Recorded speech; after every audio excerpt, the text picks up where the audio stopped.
morning, everybody. Welcome to our 178th meeting of the ECCL. I'd like to get started immediately with Mark Novitski leading Pledge of Allegiance.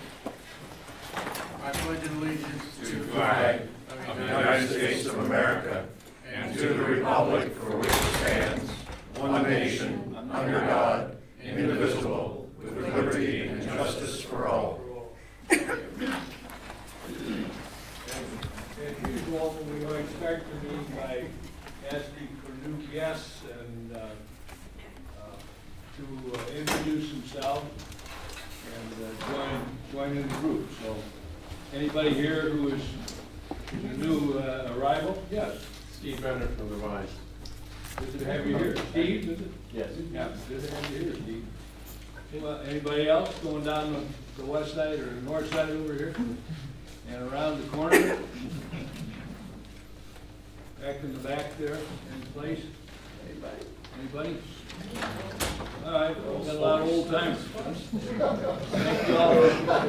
Thank you all for coming. I thought I saw the chief here earlier. Yes, he's right back. There he is. Scott Vanderbrook, the chief of the Estero Fire Rescue District. Thank you, Scott, for being here.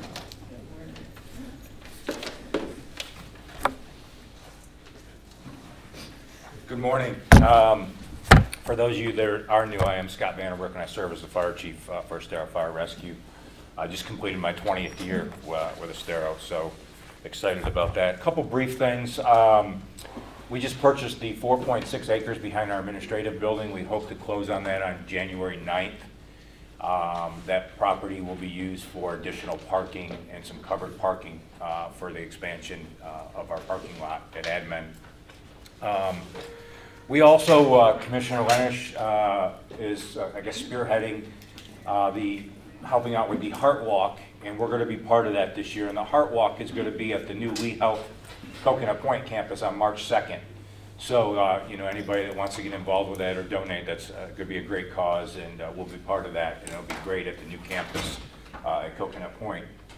For those who have been watching the weather, we do have a possibility of some significant storms tonight after 5 p.m. with that cold front coming through. They're calling for some tornadoes in Tampa. We probably won't see tornadoes, but you're going to see some brief storms coming through tonight from 5 o'clock on. So just if you're out and about, be aware.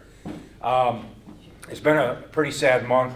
We had a firefighter in Worcester die the other day, and it's been a very deadly month for this country when it comes to the amount of people and children that have been killed in home fires this month of December, close to the holidays. So I ask you to make sure that your smoke detectors are working properly, and if they're not, call us. We will assist you with that. The last thing that we want in our aging community, along with a lot of our young people, is to have any fire deaths in Estero. So we try to do everything we can to make sure that you're prepared for that, so we don't have that. I don't have anything more to say to you, but I do have a question from you. I come here every month and I struggle and scratch my head on what to report to you. You know, what does this body want me to come and to report on to you each month and what's going on at Estero Fire Rescue? I mean, there's thousands of things that happen a week, but I don't want to bore you with the little things that we do. So think about that.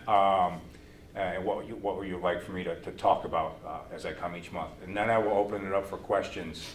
And I think we have a few extra minutes for questions because Chief Canberry's not here from San Carlos, so I can take a couple of his minutes if you have a question. Just a question of protocol with the two new ERs that are going to be opening. One already opened, one very shortly. What's the protocol on the ambulance call? Where does the ambulance take someone? The ambulance has taken them to D31. D31 is the county call sign for the Lea Health Facility. I was there the first day when the first, probably the third ambulance was transported in. The process was very seamless. They walked in and out within 5 minutes. D5 and D7, which is Health Park and Gulf Coast at that time, were full to capacity, and ambulances were waiting. So the offload time was excellent. So that's what we're looking for. And the protocol is that they can take anything, any type of medical to that facility except for a trauma alert. A trauma alert still has to go downtown to D1. The idea is that as a full operational emergency room, they transport them there, they stabilize them, and if they have to be admitted after 24 hours, they'll transfer them to another facility. There's 2 ambulances down there that are inter-facility transfer ambulances purposely for taking patients from there to one of the other campuses. NCH, I'm not familiar with NCH's protocols. I'm pretty familiar with Lee's, so I'm not sure, but I assume being a 24-hour emergency room, it'll have the same type of capabilities. Where's D1? Sorry, D1, I know, it's a term. D1 is the campus in downtown Fort Myers on 41. It's the original Lee Memorial Building.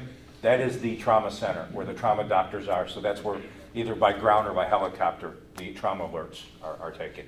We should note, though, that the trauma center is going to be moving to Gulf Coast. I wouldn't go too far on that right now, but yes, that's what possibly. The folks who work in the trauma center at D1 think it's going to Gulf Coast. That's what the expansion is for, but there is some, my understanding, there is some, and I'm not an expert on this and I don't quote it, but there's some legal or statutory loopholes they need to jump through, but that is the long-term goal, is they're putting that big addition on, is to move the trauma center more centrally located in the county. Chief, one of the things that typically we don't do down here because we don't have gas and oil heat and everything is carbon monoxide detectors. But with more cars having that button instead of a key, it seems like people are leaving their cars on in the garage. Is it time to rethink that? It's a huge time to rethink that. I don't know if you saw the ADT special that we did with a family out Corkscrew Road. They came home, car was running, didn't realize it, went to bed. At 3 o'clock in the morning, their carbon monoxide alarm went off. They called them, they called us. If they did not have a carbon monoxide alarm that was monitored, that entire family would have died that night. So carbon monoxide is very important. All the homes that are being built have natural gas or propane, a lot of them do, to feed your stoves, cars. We've had a couple incidences within our community over the years where somebody put the car in the garage, it was electric over gas, you know, didn't think it was running, the battery ran down, the car turned on to recharge the batteries and puts that carbon monoxide. So carbon monoxide are just as important as smoke alarms. They have them now that there's combination ones.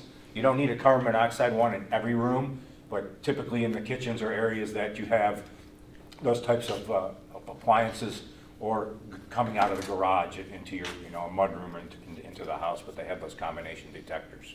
Thanks. Yes, sir. You still have anybody up in the Panhandle? No, we finally got all of our people back from the Panhandle and all of our apparatus, and we're in the process of fixing some of that. You know, those types of apparatuses take a lot of abuse when they're in that type of environment, so we got some minor repairs. And now we have started the process through FEMA for all the paperwork for reimbursement. I can tell you that the Hurricane Irma that we had here, we still don't have that reimbursement yet. It takes a year to 18 months to get our money back, to go through all the auditing steps, but it is a reimbursable. Any money that we spend up there for personnel and apparatus is reimbursable by the state and federal government. It just takes us about 18 months to get that money back. Other questions for the fire department?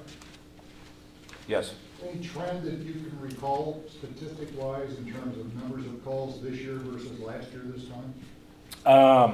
No, I haven't run that. I can run that, but I can tell you we started off pretty quick with the year with over 26 calls in one day, and normally out of season we average 12 to 15.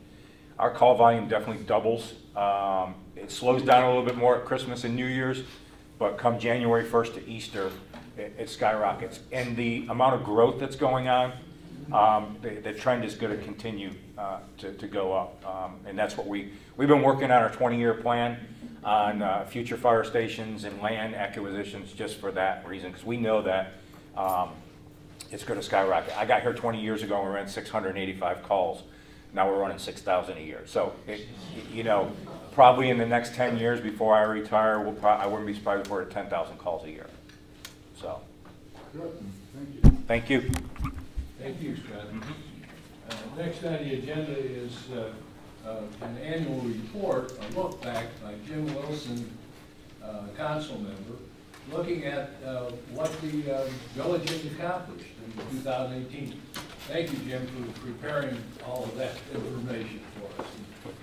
Delighted to be here. I went back over both village minutes and all of my different reports that I write for our local newspaper, and I came up with 6 pages of notes. So earlier today, I actually read all of this to see if it fit in my 15 minutes that Don gave me, and I'm going to go. So what I did is I arranged it by area. The first area that I want to address is planning. The capital improvement plan was approved by the state and covers 5 years and allocates future funding to 21 projects in the 5-year window, and then 15 more projects out after that. So that we're well on the way to understanding what we're going to do with all this wonderful cash flow that we do have in the village.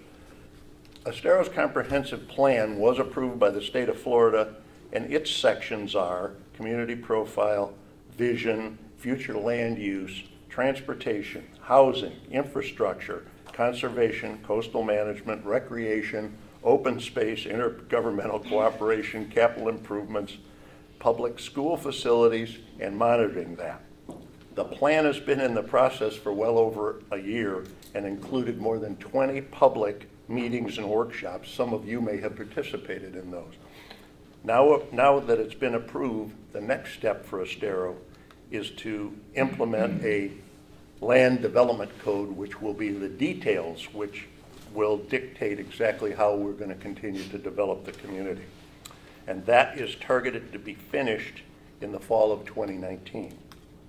We also have well underway a stormwater master plan. That master plan will help us understand the water flows not only within the boundaries, but around us, because we know that some of the flows are not necessarily just in the village limits, but they're really regional. This will certainly help us understand and should help us to reduce flooding in the future. This plan should finish up in the first quarter of 2019. Then we have a bicycle and pedestrian master plan, which thankfully is being funded by the MPO. The exact date of that finish, I don't know, but it's well underway. Also, the village had some preliminary conversations with the CSX Railway, because one of the long-range goals of people here in the community is to have some kind of a bikeway or a trail system that runs through Estero and into Bonita, and hopefully we can find some mutual cooperation with them, or interest more, I guess is a better way to put it. Interest on the part of the railroad to be a partner in that process, because I think we all understand that although we have railroad crossings, there aren't any trains running out. Yeah. I'm sorry? But no, let me keep going. We have a parks and open space master plan being developed, and the focus groups are being invited during first quarter of 2019 so that we can get a better handle on that. Also, the village manager and the mayor met with the state parks people up in Tallahassee regarding a possible partnership for Coruscant, and obviously the state, which is hurting for money in their parks thing after Irma and all the repairs they've done, is very interested in working with us. The next area that I want to highlight is finance. The village, as you may have read, reduced the tax levy, the Estero Village tax levy, for the 3rd year in a row, and we are very proud that we have the lowest tax rate of any of the cities here in Southwest Florida. As a part of the new village budget, the village made a commitment of $1.6 million allocation to increase our operating reserves. These reserves now total $5.1 million, which represents 10 months worth of operating expenses if we should be faced with another economic downturn or some kind of a disaster like we already had, or one that was worse. Unlike some governments, Estero's finances remain strong, and you may have read that our finance director and her department received the highest award from the National Finance Organization, and we're very proud of that. 2 years in a row. That's right, thank you.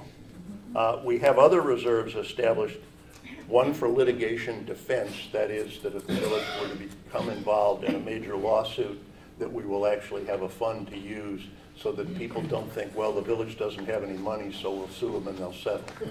If something needs to be defended, we are prepared to do it.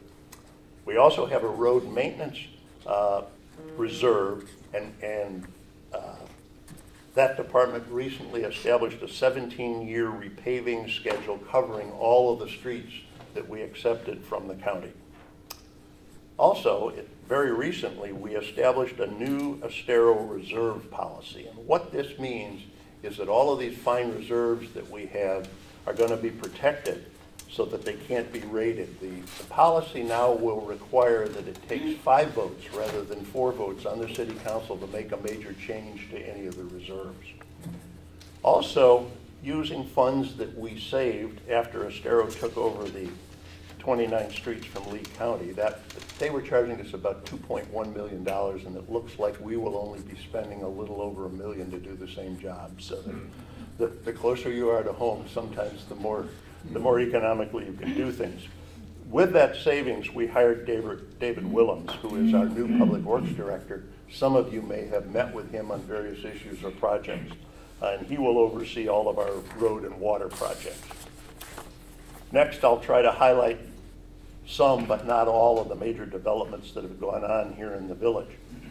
It's important for you who don't know, and I think most of you do, that when Estero was incorporated, we inherited underlying zoning on lots of the vacant land. There was some that was still zoned agricultural, which gives us total flexibility to do what we want with it. But in many cases, the underlying zoning was already there, and we've done what we hope is the best we can to make the projects be compatible and to look good, and not so that we can maintain what we call the Estero look. A big project over as a part of the village center is Genova. Genova is 205 high-end condos. I recently attended a kind of like an open house ribbon cutting over there, and it looks like it's going to be a beautiful addition to Estero. Then we have Tidewater on Ben Hill, which is near the intersection of the flyover. And that is a 55-plus community. They have about 800 homes. The exact number of the build-outs, I don't know, but it's well underway. Then we have the shops at Estero Grand, which is where the flyover dead ends into 41. It's already in the ground. We've seen the Starbucks, and there's going to be a restaurant there associated with that. And then behind that is an apartment project, which we're hoping will actually be affordable apartments, because one of the big challenges that we're facing in the community is that many of the people who support us in various roles can't afford to live here. So we have to hopefully have some place that isn't in the far reaches of Lehigh or isn't up in the Cape to be here. Then the village has approved several hotels within the last year. We have the Hilton Garden, which is west of Rapallo. That has 120 rooms. We have Coconut Square at the southwest corner of US 41 in Coconut. We have a no-name hotel. That's an interesting thing, because they bring us these things and they won't tell us whether it's a Marriott or a Hyatt or a Hilton or who it is. And I don't know why it is that way, but it is. And that's going to be over there right near I-75 in the outreaches of the Miramar Outlet Mall. And then there's also a Spring Hill Suites, which is actually under construction. I saw the cranes recently, and that's next to Embassy Suites. That's a new 5-story, 100 units. So we've got 400 or 500 units of new hotel space coming online. So if you have friends and relatives who are coming to visit, we'll at least have places other than your extra bedroom for them to stay. The Adira Apartments were also approved. That's 180 units at the right near the intersection of Via Coconut and Williams, east of Hertz, on that little lake there, which is also in the edges of the village center. We also approved an Argo office complex, which is a 5-story building up near Three Oaks and Corkscrew on that inset there behind the corner. It's a 66,000 square foot facility. They're not yet in the ground, but I am told that they are reaching out to get some anchor tenants so they can actually finalize their financing and then go forward with that project. The shops at University Highlands, which is on the west side of Ben Hill, is also in the ground. There's a new Chase Bank there. There's going to be another Starbucks, and I understand there's going to be a Tide Cleaners there. The developer says that he's got several more parcels there and one more piece that's under their control that's to the north of that. Then we have two senior living centers which were recently approved. Well, one was recently approved and the other's coming forward. First, we have the Phoenix project for senior living, which is next to this office complex that I was just describing up there. If you were at the Culvers on Corkscrew and then you went a little further west and wrapped around that interior road in there, that's where both of those projects are. And finally, that the Volunteers of America Senior Living Project at Sandy Lane and Corkscrew, which we approved probably 6 months after we became a village, appears to finally be in a phase where they can go into the ground this year. So, and that has all aspects of senior living. I mean, then very briefly, I just want to mention the land purchase. I think it's been very well highlighted in the public. This is the 62-acre piece, the College of Life parcel, which then was sold to Village Partners, and hopefully we will close. Hopefully we will close on January 12th. We had an interesting meeting on the financing details and all the little glitches. But you have to imagine, with all the different parcels and all the title searches that we went through, this is not just a simple buy a farm out on the corner. This is big time business. But the financing looks fine. Looks like we'll get favorable rates. And then after we close, we will. I'm told by Steve that he wants to. Steve is Steve Sarkozy, our manager. For those of you who don't know, that we will engage a planning consultant to work with us to take all of our collected, both board and community ideas, to decide what to do. We know we want to create a river walk. We know we want to preserve a lot of the old growth trees. For those of you who have never been to Hapahatchee, I would urge you to go to the Hapahatchee Center, because that's a place where you can actually get in without hiking boots and a machete. And you can see, you can go in there and see both their setup at Hapahatchee, but you can go all the way back to where the river is. And you can see some of these old growth trees. I went in there probably a year and a half ago. I couldn't believe the depth and the magnitude of that vegetation that's in there. Then let me move to roads and landscaping. The Estero Parkway design appears to finally be done. We had an interesting discussion Wednesday about lighting in that corridor, and on a narrow vote we have voted to include the lighting in the plan and try to get it done, because someone in that audience, and I mentioned it to somebody here before I started talking, that the most telling comment that came out of all of the public comments that were made that day was, why would you spend $8 million to improve this road and not put any lights in it and just have a big dark corridor? So anyway, that got done. The US 41 lighting program, they appeared to have fixed all the glitches. When they first turned that on, there were problems, but it looks like that's fixed. The state has also approved landscaping for US 41, and they have almost $700,000 in their budget for that, and the village will then take over the maintenance of some of the or all of the landscaping, the new landscaping that's there. We ran into a speed issue that I found interesting. We were hoping to plant a bunch of trees in the median, but when all the facts came out, because the speed limit is 50 miles an hour instead of 45 miles an hour, state law prohibits planting more new trees in the median. So we will have to landscape it, or they will have to landscape it the best they can. But you never know until you get into these projects that there are glitches and rules and that kind of change your whole vision of what you want to do. Staying with roads, Williams Road will get turning lanes at Estero High School. We've approved the design contract for that. The new traffic light at Hertz Arena and the Grandeza entry went operational this Tuesday. So now people going in and out of the arena and people going in and out of those apartments, as well as the community I live in, will be able to get out in a much safer manner. We have awarded the contract to develop an Estero brand and the monument designs. When we first talked about monuments, we have that one little green sign that I always see down when I come from Bonita in here. We said, okay, well, what are we going to do for a thing? So staff decided that we really needed a brand. So we will be working with a consultant to develop a brand. We're also working with the state to try to get a traffic light at US 41 and Pelican Colony Boulevard. That's the one that would service the access off of 41 going into the new medical facility for Lea Health. And finally, I think most of you know that the I-75 exit at 123 will be improved with double turning lanes, and that's being state funded. And it's my understanding, Bob shaking, agreeing with me, I think, that will be going into the ground this year. Yep. Then on intergovernmental relations, the Lee County Board of Commissioners approved the Corkscrew Road design and funded it and moved the widening project to what's called a Tier 1 priority. They also continue to plan, and this is really exciting, they continue to plan and to acquire land in the eastern Alico corridor so that Alico can then be, in the future, extended all the way to 82 so that we will have, that will in effect create a new east-west road to relieve some of the traffic on Corkscrew.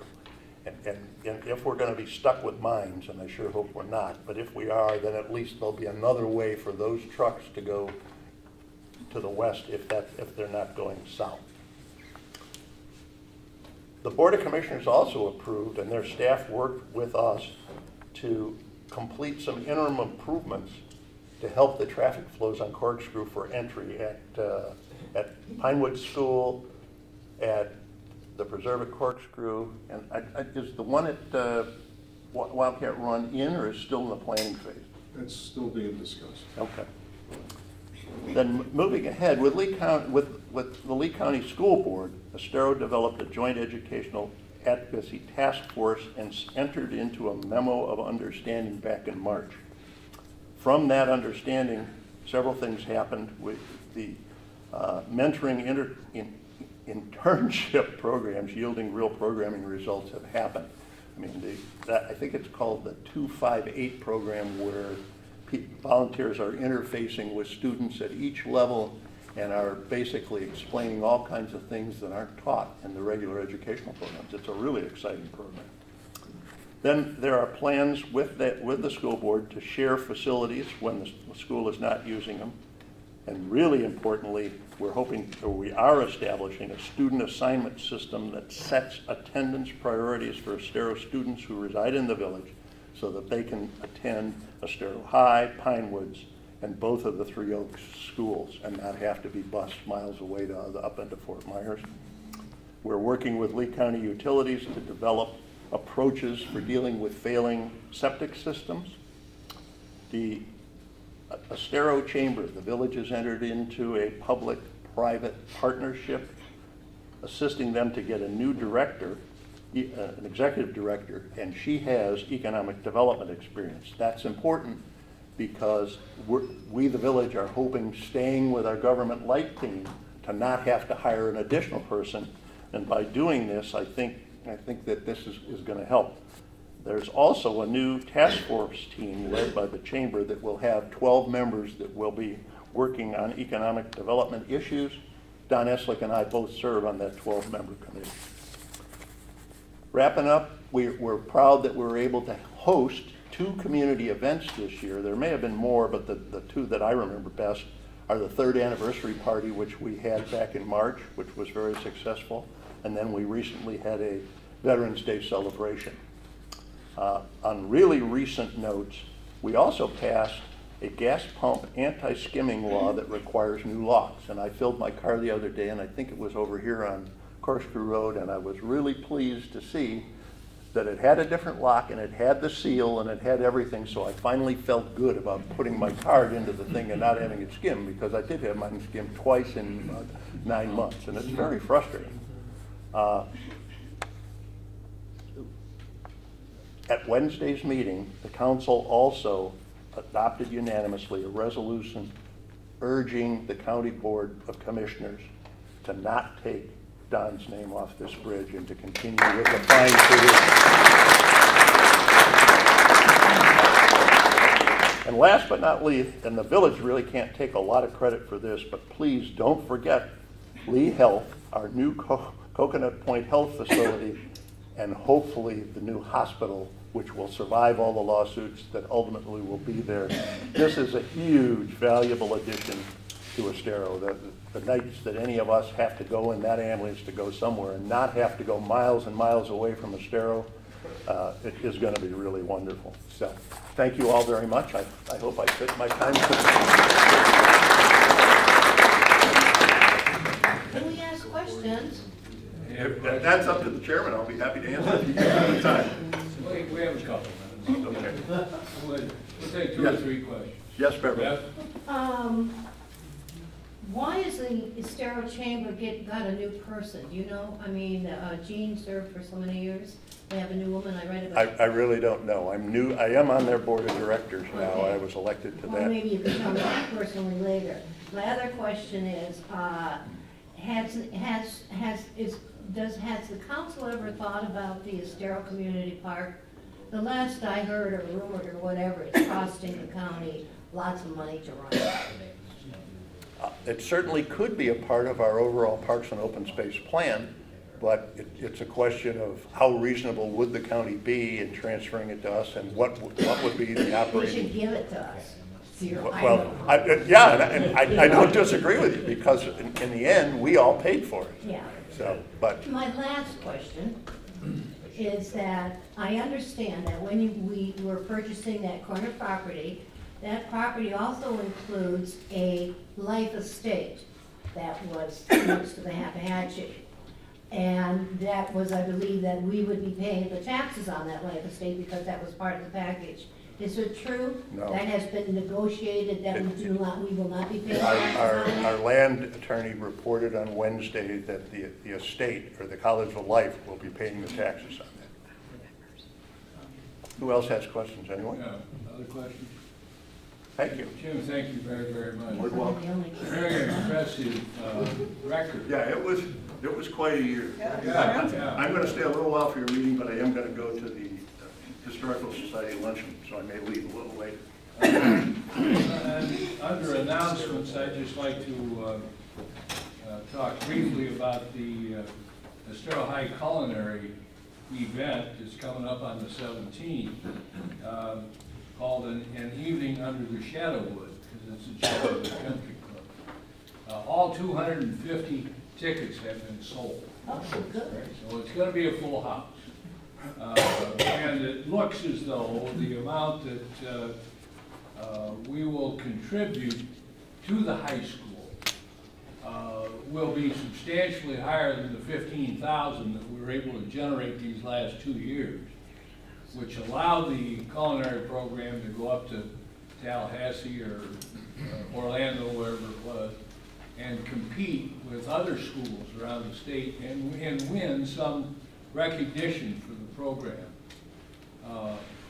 The reason I mention it is that there still are other opportunities for additional sponsors and other types of contributions that would add to this. And many of you have places where you shop and you have relationships with those businesses. Very important that when we get into these fundraising efforts on behalf of important community affairs, that you step up to the plate and use those relationships to the benefit of the community. So I just wanted to plant that seed, whether it's this one or come the spring where we're going to be doing things for JA, trying to help them to raise money in order to help to facilitate and pay for a lot of the education stuff that's going on, that type of thing.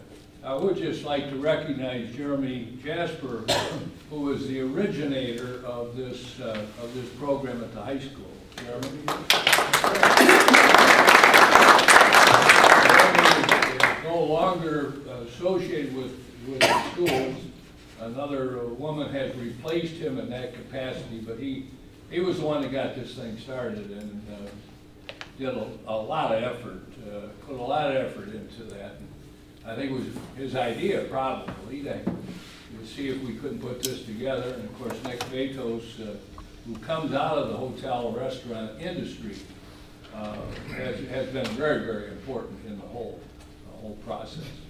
I have 2 tickets if anybody still wants to go. Way to go, Mark. Yeah. The other, I'll make you a deal. the other thing under announcements is Linda's report on members. Just quickly, wanted to let you know we continue to seek contact updates for our member communities. After last month, we had showed a list of communities that we had not received updates for. I wanted to thank those that have provided that information. But if you've not had an opportunity yet to provide any updates for your representative, alternate, president of your HOA, as well as your general manager, I would ask that you send that information to me. Thank you. I'm going to move the community input section up to this portion of the meeting. I don't know how it got slipped down as far as it did, but this is your opportunity to talk about things that are happening in your area of the village that need to have the attention of the public and the public body. So the floor is open for comments and suggestions. Don, I'd like to ask why, or not actually ask why, but a number of us expected to see the issue of the name on the bridge on today's agenda, and it's not. So with your permission, I'd like to get up, just spend a little time here with the folks, and if you'd be more comfortable out of the room. Yeah, I'd be happy to step out for a few minutes so that people feel free to make whatever comments. I don't want to intimidate anybody. So let that Dick, it's yours for a while. Let me know when you want me back. I'd like to keep this brief, but I would like to compliment Jim on the great job he did. And many of us were at that village board meeting the other day, and I am so proud of that board and everybody on it. And this is what we want to discuss today, what they did, so far as the naming of the bridge. Now, I don't think anybody here is surprised to hear that. I think you're all aware of it. And I'm going to give you a chance to talk a little bit, but I want to give you a little history on Estero. A lot of you really aren't familiar with it, except me and the old maid said. The old maid. And is anybody in favor of renaming the bridge, first of all? And if you are, don't be bashful. Feel free to express yourself, because we'd like to know that. Well, my assumption is correct. Everybody's in favor of keeping it as it is. The history of Estero, though, I'd like to just give you a few minutes and keep it as brief as I can. My wife and I bought property in Fountain Lakes back in the late 80s, and we built our home there in 1992. We are now 26-year residents of Estero.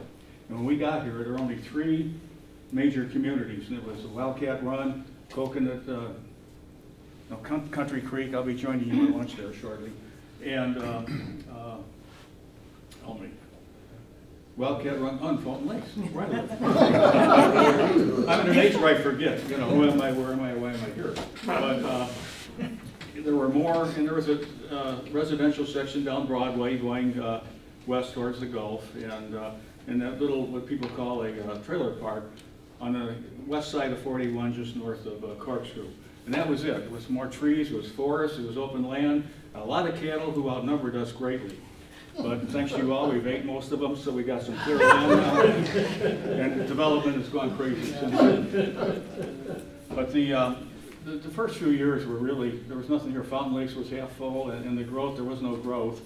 And when FGCU decided they were going to build a university here, you could see things pick up right away. And that was the catalyst that got it started. So there was a lady by the name of Meg Judge, who was here already when we got here, and she was kind of running Estero. Some people referred to her as the queen of Estero. I didn't, but some did. And she was very active, and she was running the Civic Association, which brought all people together. And Don and Susan moved down here in 1999, and Don came to one of the Civic Association meetings, and I didn't know him then, but I thought, what a serious guy. He's there taking all this in. Now I know his mind was really churning already. And Don and Neil Naglick and others got together and formed what is today's ECCL. And we have so much to be thankful for. Estero is probably the prettiest and most wanted to live in community in this county. It's the best by far. And there's a lot of reasons that Don Nestle can take a lot of credit for that and what he's done through the ECCL. And I would say, thank God we've incorporated, as you heard what Jim said here, and that really is covered. And it was very important. We were pushing that for a long time. I think Meg opposed incorporation, but we were, prior to incorporation, we were a donor community, and as much as $15 million a year of our tax dollars went to support the north end of the county. So now we are our own boss here. You guys are doing a great job. We're very proud of you.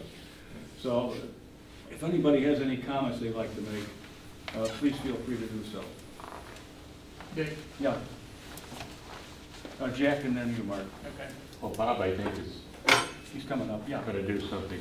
Yes. You got a comment? Make it. Yeah, I sent my love note into the county commissioners, but it's more than just Estero. Don's also done stuff for South Lee. I mean, and people need to, you know, when Cecil or anybody else, you know, makes some comments, it's not just Estero, even though he's done great for us. You know, east, west, anything, we need to recognize those. Yeah, good point. That's true. Jack? You ready? Yeah. Okay. Thank you. It's hard to believe that somebody else can stand up here and lead the meeting without Don, but trust me, he'll be back in very soon.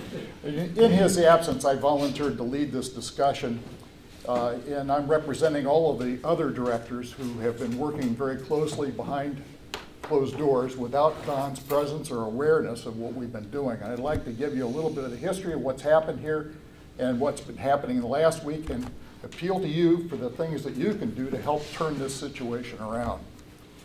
By way of background, in 2009, the Estero Parkway flyover, the bridge that we're discussing, was dedicated and open for business. And I remember it very well because my cousin Jack was the head of the planning board at the time, and I moved to Estero full-time the day prior to that.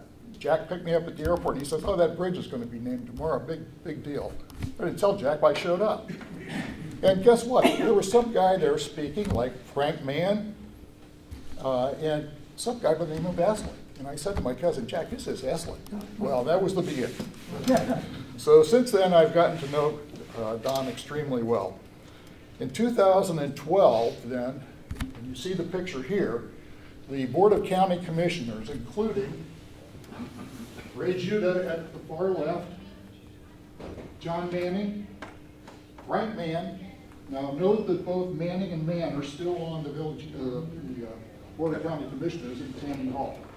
I don't recall what other commissioner is missing from the picture, but in any event, it was a tribute to Don personally and to his vision and his leadership that the Board of County Commissioners unanimously proclaimed the naming of this bridge to be the Don Nestle Bridge. And you can see a number of us that happened to be there at that time.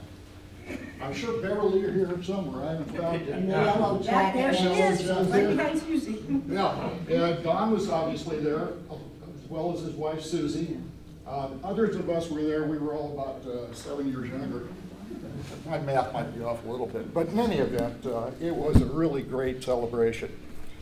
Unfortunately, 10 days ago, for those of you that don't know the whole story, Commissioner Pendergrass proposed at the Board of County Commissioner meeting that the name of the bridge be changed, the name of the bridge in Estero be renamed to the Estero Community Bridge.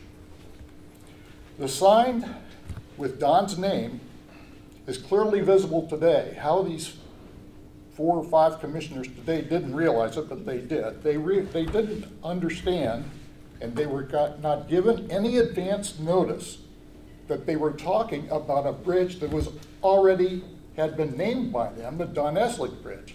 Don's name was never mentioned at the Board of County Commissioner meeting. So ultimately, the next day, Commissioner Mann realized the mistake. And he was frankly very embarrassed, he said publicly. And he immediately called for the reconsideration of this issue. As he said, we need to reconsider this because we need to correct a sad mistake. Well, when we, as the other directors of the ECCL, heard about this, we agreed to meet privately and without Don's knowledge and work on an action plan. And that action plan involved sending out a call to action, and hopefully all of you are on our distribution list. It's entitled ECCL Actions, in which we call for all members of the ECCL and anyone else in South Lee County to do three things, or at least one of the three things. Of utmost importance is to attend the meeting next Tuesday at the Board of County Commissioner meeting in Fort Myers at 9:30. And we'll have the details about that in a moment. In addition, we're asking that we have as many emails as possible be sent to the Board of County Commissioners in support of Don and in support of the not changing the name, leaving the name Don Eslick on the bridge. And then finally, we have a petition, which we're asking everyone who's so inclined to sign, indicating their support of Don and that the name not be changed. Now, interestingly, this petition has been live for what, less than 48 hours. Already have approaching 600 signatures. And, you know, by the way, on this petition, you can't vote twice. You can check it, unlike others you may have seen. I tried. So as we sit here today, we ask for your continued support in this. We ask you to attend the meeting. We ask that you send letters to the commissioners and that you sign the petition. And before I open it up to any other comments from the public, I'd like to call on any of the other directors of the ECCL that are here today. We have 4 other directors here today. I don't know, Bob, Pete, Jim, and Lowell. If you guys want to add something or correct anything I may have said. I'd like to just say we discussed this and we want to do this on a positive note so that there won't be any, actually, it is pointing the finger at certain people, but we're trying to downplay that aspect of it and try to figure out a way to have a graceful change of plan without having, you know, say we won and you lost kind of thing. So we're trying to keep it on a positive note. And as far as what Don did and whether he deserves to have his name on the bridge or not, I think that I mean, that's preaching to the choir, so I don't think we have to go that route. But I think what we're trying to emphasize is we want to do this on a positive note so that, you know, it won't be backing somebody into a corner to trying to defend himself for what he did. Right. Well said, Jim. In fact, at the village council meeting the other day, correct me if I'm wrong, Jim, your organization addressed this issue of being kind and civil. And it's so important in politics today, as we all know. You may disagree with somebody, but you still respect them and treat them kindly, right? Is that That's correct. Bob? Yeah, I'd like to make a comment. One of the things that Bob has mentioned that he'd like us to do is to attend the meeting next Tuesday. And I think that it is important to have a lot of faces there because these commissioners pay attention to that. That's an important way of showing our support. In that line, and I guess I don't want to get too far ahead, but we talked about the possibility of having a carpool. Mm-hmm. What I'd like to suggest is anybody who would like to go, I put a map together to show where there is parking that you can get validated, so you get your $5 reimbursed. And we also should meet perhaps in the parking lot at Publix on Corkscrew Road at Ben Hill Griffin, all the way in the south end of the parking lot so we're not interfering with the customers. But then we can gather and start the carpool so we don't all of us drive our car up there. And I'd like to suggest that we get together about 8:15 or 8:30 in the morning and then decide how we're going to put the carpool together and then collectively go on up to the meeting. Which Publix? Which Grand Oaks. Grand Oaks parking lot is at Ben Hill and Corkscrew Road. Oh. It's where the Publix is. The one on Ben. Right in front of Grand Diesel? I'm Is sorry? that the one in front of Grand Diesel? Yeah, that's the one adjacent to Grand Aza, across the street from Stony Brook. Yeah, right. And then the only other comment is, this is an extremely important activity. Don has been recognized, and we all know him. You know, we work with him every day. We see the dedication and the time that he spends on the behalf of this community. And we need to spend our time and stand up and say, we want that bridge to stay the way it is. Lowell, Jim, Pete? No, I think everything was well said. People don't necessarily appreciate all that Don has done. We mentioned the new Lea Health Coconut Point complex. I'm not sure where that would have been without Don's input. So we owe him a debt of gratitude, and as just pointed out, it's the least we can do. And we should, as Jim pointed out, maintain the high road and just address our issues in the merit of it rather than any other approaches. Right. Thank you. Cousin Jack. Just one comment. A few days ago, I saw the news press poll to name the bridge. So I clicked on it and voted, and I saw that Eslick was behind. Mm-hmm. So that's when I sent you an email, and I said, we got to get the troops together. I just checked right now, Eslick is ahead 56 to 39 currently. Yeah. So keep up the good work. Yeah, it's been trending the right way. Vote as many times as you want. Chicago style. Vote early and often. The news press indicates that this is not a scientific poll, and obviously that's one reason why it's not very scientific, we're finding. Other comments from the membership? Joe? Well, unfortunately, I will be out of town and I cannot attend, but I can assure you I will be there in spirit, and I want everybody, including the commissioners, and I have sent a personal note to them, I don't know whether that does any good or not, that we must put that name back on the bridge. Yes. And this, I think, and I'm trying to keep it positive, Jim, but I'm having a hard time because I know the backstory on what I think happened.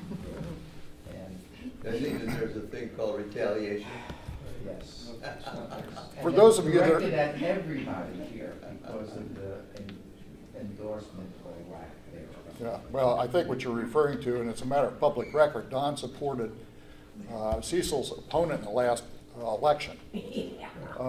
And it was after Commissioner Pendergrass was then re-elected and was sworn into office for his next term that this came up. So, I don't know, as Don was quoted as saying, it is what it is. Other public comments? Seeing none, I understand that, Linda? Well, yes, thank you. Based on everything that's been said, I would, similar to the Village Council's resolution, I would like to make a motion for an official resolution from the ECCL. I don't know if it cares to second. Please, second. Okay. You have a lot of seconds. Third, fourth. I just happen to have a little resolution crafted that I'd like to read to everyone. Excuse my back. A resolution of the Estero Council of Community Leaders, ECCL, membership supporting that the Estero Parkway span over I-75 continue to be known as the Don Eslick Bridge. Whereas Don Eslick, Chairman Emeritus and Interim Chairman of the ECCL, has dedicated over 15 years of help to help Estero and Lee County grow and develop. With his focus on the environment and quality of life, Eslick's vision and leadership have been driving forces in creating the Estero we know today and positioning it for the future. Eslick's accomplishments are many and include, but not limited to, played a major role in the incorporation of Estero, diligently worked to develop design standards for Estero, tirelessly labored to get a hospital facility in South Lee County, and publicly advocated the creation and maintenance of the density reduction groundwater resource area in Eastleigh County. Now therefore be it resolved by the membership of the ECCL, after a vote by the members present at our meeting at the ECCL support, at our monthly meeting rather, that ECCL supports that the Estero Parkway span over I-75 continue to be known as the Don Eslick Bridge. I'd like to ask for a vote, and then this resolution will be signed by each of the excuse me, directors. With one note, the directors are acting without prior knowledge or direction of Don Eslick. So if I could, I'd like to ask for a vote. Those that support this resolution, please raise your hand. Thank you. Thank you. Is there anyone who does not support this resolution? Thank you. What I'd like to do then is I will just slightly amend this to make it, have it say after the unanimous vote by the members present at this meeting.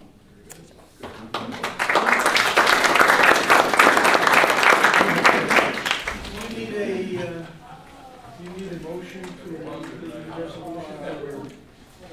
No.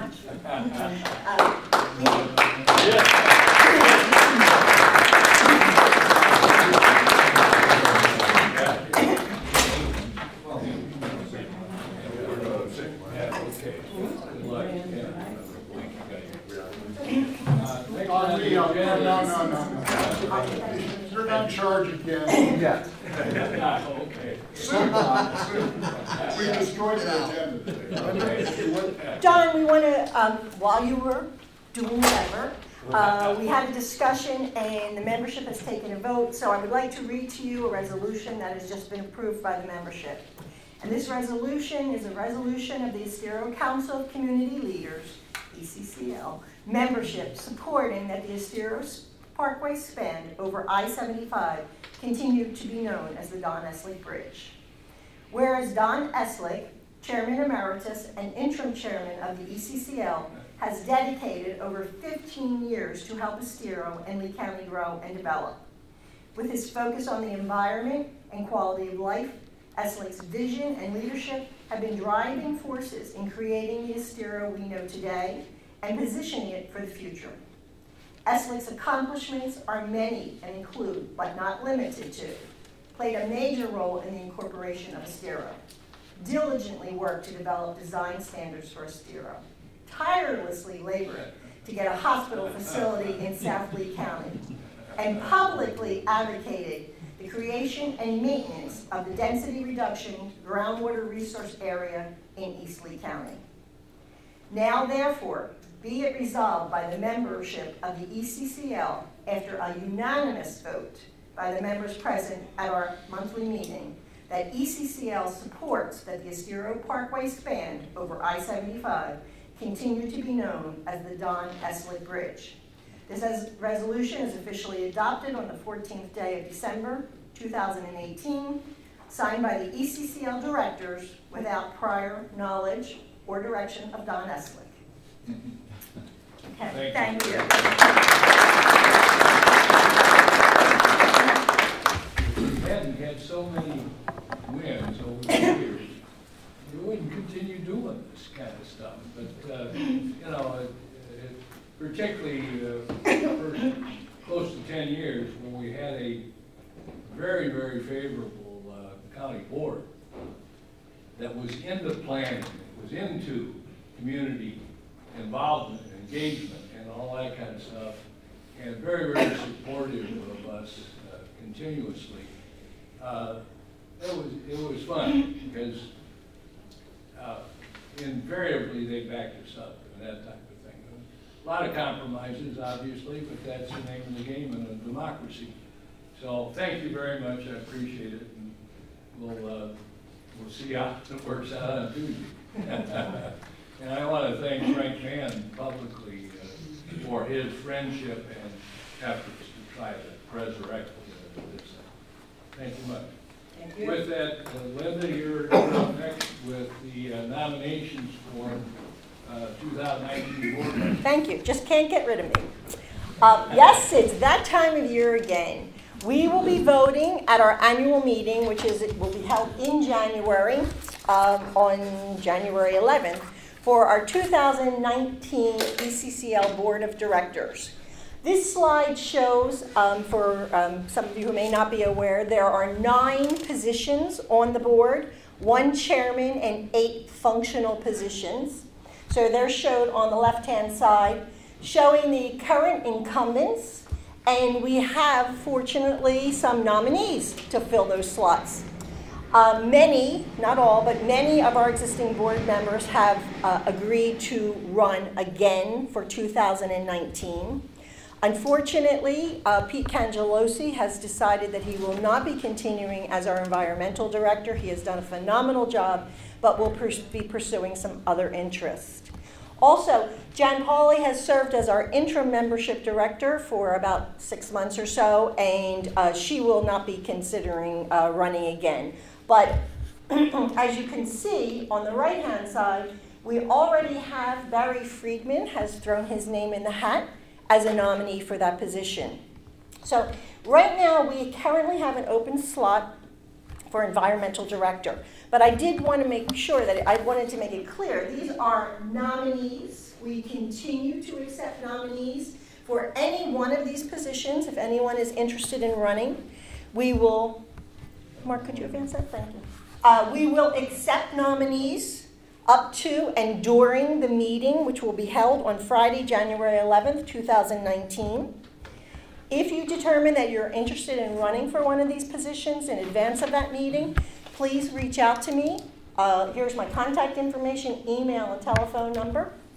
And again, we'll be accepting nominees at the next meeting as well. And during that meeting, we will be taking a vote for the board. We fortunately, in the previous slide, I had mentioned that Barry Friedman has raised his hand and volunteered as a nominee for our membership director, which is a very important role for us. And I see Barry's in the back of the room, so if you wouldn't mind, Barry, just introducing yourself and maybe a few words. Does anybody have any questions, as Barry's coming up, about the nominee process and the fact that we'll be voting? Okay, thank you. Thanks, Thank you. Thanks, Linda. I know a lot of you. Some of you have seen me around for years and years, and I'll give you a little bit of background on why I'm active here in ECCL and would like to continue in that position. I met Don and some of the other ECCL members back about, maybe it was 15 years ago, when Walmart decided to come to Estero. I live at the Vines, next to in the Estero Country Club. It's a major piece of development right next to our back door. And with Don's help and other members of the council, which then was the council, there was no village back then, obviously, we worked out a rather restrictive and convenient access and safety agreement with Walmart. But that got me kind of involved in the political process, if you will. You have no choice. There's a lot of negotiation that goes on, and I'm happy that I was able to, at that time, take over for a man by the name of Chris Smith, who was my predecessor from the Estero Country Club, or the Vines, on this board. So that kept my interest going. Background-wise, I started and developed a financial planning practice in Peabody, Massachusetts back about, well, actually it's 50 years ago this year. It was April 1968, and I founded that practice, which my son now owns and runs since I retired about 10 years ago. I was, because of the timing of that development of that business, back then nobody knew what the word financial planning was all about. You either had a stockbroker or an insurance agent. So I met a group of other men and women around the country, and we formed an organization which is today called the FPA, the Financial Planning Association. Back then it was called the International Association for Financial Planning. And for a few years I traveled around the world getting other countries to adopt financial planning associations and ultimately the certification, which you may have heard of as the CFP, the Certified Financial Planner Program. Anybody here in the room happen to be a CFP? Not now? I was, now I'm retired. I don't keep up my CE credits because I'm playing golf. But we were able to establish, there are now some 60,000 certified financial planners around the world. At the time, I think I was number 7, got the certification back a long time ago.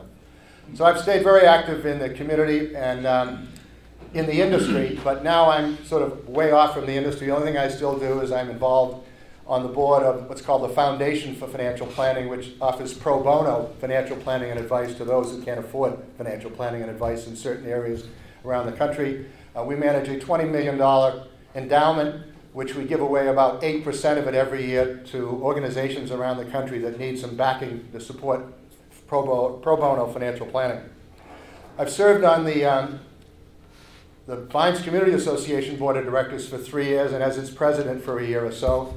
I've served on the Estero Country Club's Board of Directors in several organization capacities.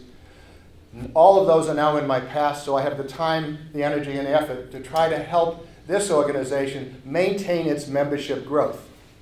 With that said, when I met with Bob and some others from this board, I said that I would do it, but I have some objectives. And I want to let it be known what I see as those objectives, so if you don't think I fit that mold, then you don't have to vote for me. I want to be sure that we have a very soundly written strategic plan for the future development of ECCL. We're all in our, at least the way I look around, most of us are over 40 years of age. Maybe over 70 years of age in many cases. We're not going to be here forever. Yet we want this organization to continue forever, so some sort of a succession plus strategic planning I think is vital. In addition, I hope we can develop a methodology of going out to the various communities that we have now and those that are not yet members of the ECCL to encourage their continuity, their membership, and more importantly, their activity.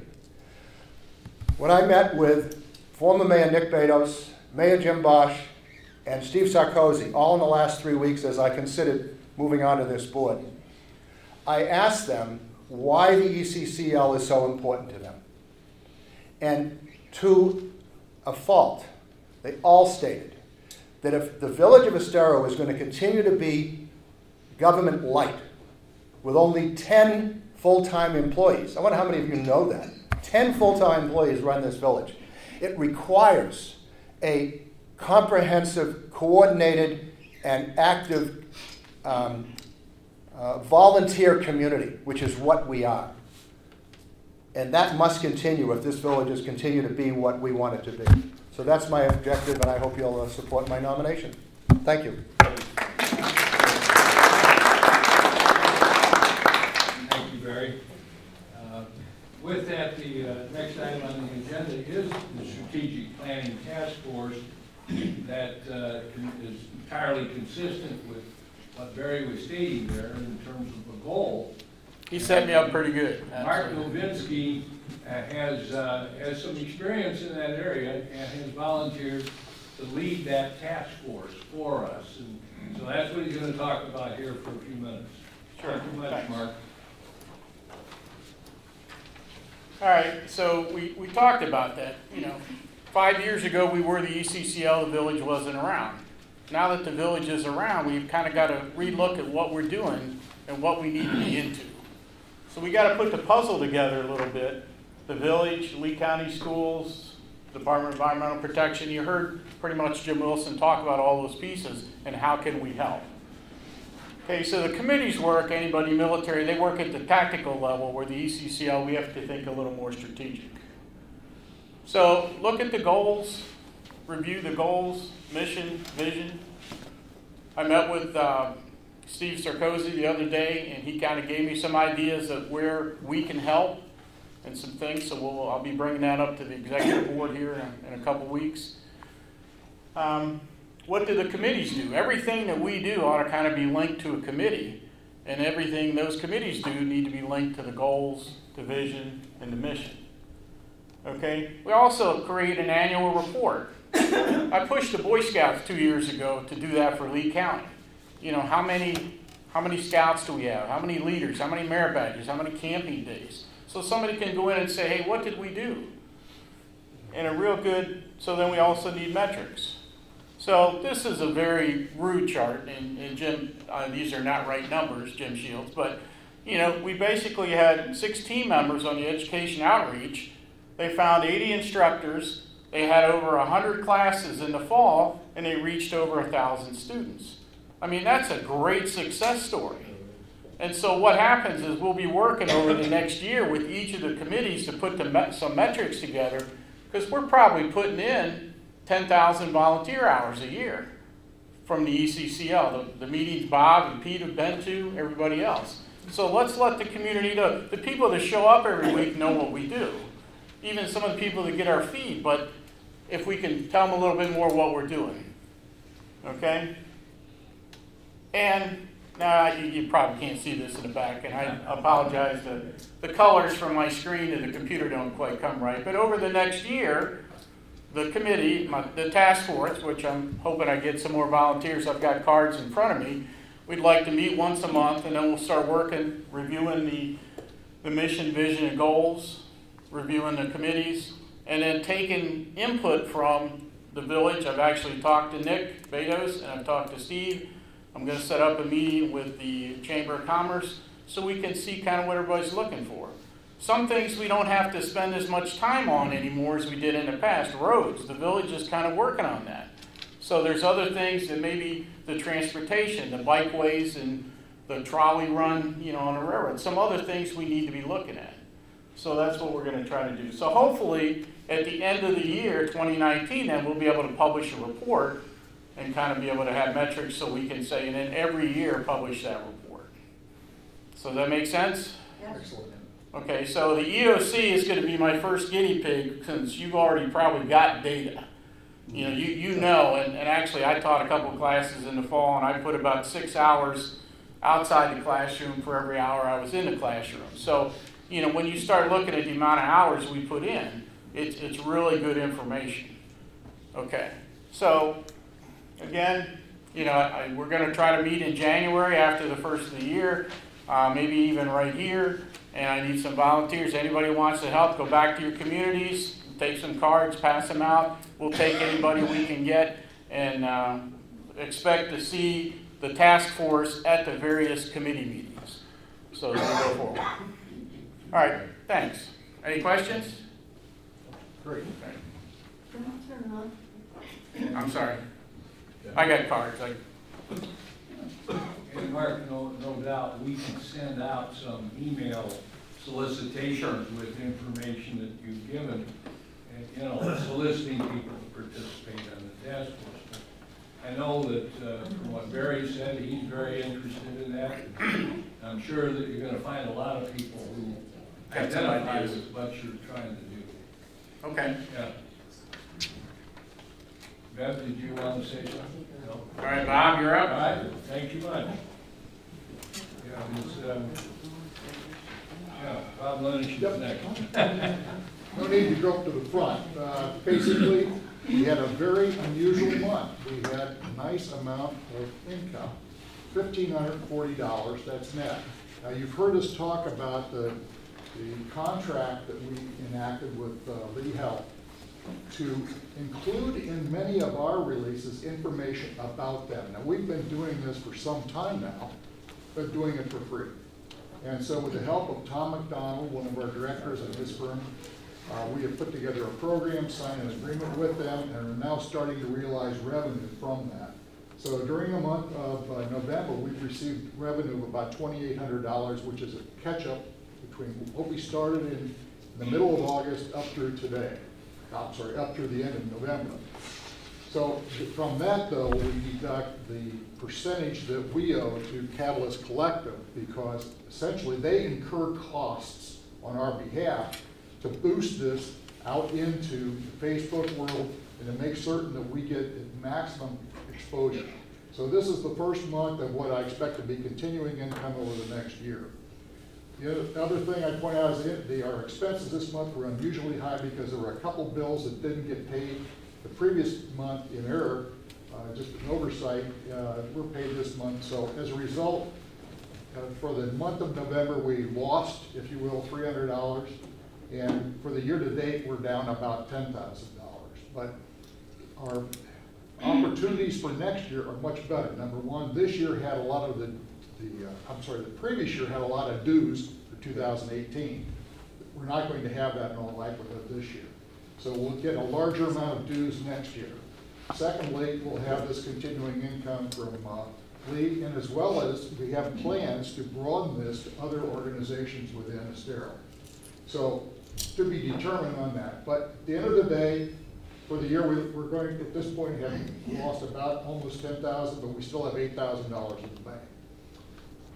If you'd like to see the details of the report, which I'm sure everybody would like to do, just click on the agenda. I know Jack clicks on it, and he always calls me and says, "What's this one?" Thank you, Jack. The other point I'd like to make is that we do plan to get the dues invoices out this coming week, so look forward to that. And thanks to Linda, and thanks to all of you for making certain that our billing contact information is up to date. Any questions on the finances? You're increasing the dues somewhat. Yeah, it roughly works out to about $50 a year for most of the community. The larger ones, I think, like Shadowwood, for example, and Belterra, it might be $100. With respect to, last month I talked about the formation of a finance council. We've had some additional thoughts about that, thanking the two people who have already come forward. We've thought about the fact we need to work on a plan, and maybe this will dovetail right into Mark's work, about developing a plan to how do we raise money, how do we get value in dollars for all the value we provide. So we will look at the opportunity to combine the finance people, if you will, with the people that can help raise the money. So we'll be working on that in the next few months. Questions? And oh, by the way, if you're interested in helping us on that, we appreciate it. Other comments, questions? Thank you. Thank you, Bob. And now to the other Bob, Bob King from Transportation. Thanks, Don. I want to spend a little time just quickly rehashing something we did last month.